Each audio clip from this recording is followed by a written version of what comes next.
perseverance, repetition, and consistency. There's no substitute.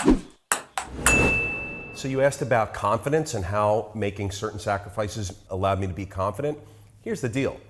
You get confident by being good at shit. You get good at shit by doing it over and over and over and over and over again. There is no substitute for perseverance, for consistency, for repetition.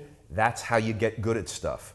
And if you want to be confident, don't walk away after 1 or 2 attempts. You got to pound it out. Do it over and over and over again. When I was a kid and I didn't have a lot of business going on and I was like, what the fuck am I going to do with my time? I got 24 hours in a day and I'm just starting off. I would lock myself in a room in my apartment in front of a big screen with Microsoft Excel. And I would do modeling drills. And you've heard me talk about living in the cell. I would live in the cell. I would do it for days.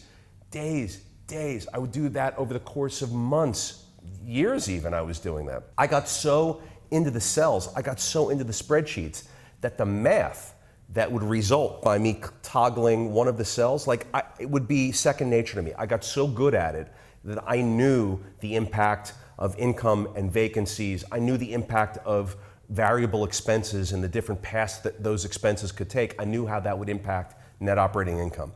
So I got really good because I shoved myself up the ass of Microsoft Excel and I didn't come out for a long, long time. I know people today that are like, oh, I'm not that good at Excel and I don't really spend time. Spend time on it. That's the only way you get good at stuff. Perseverance, repetition, and consistency. There's no substitute. Whatever it is you want to be good at and get confidence in, do it over and over and over and over and over again until you're awesome at it.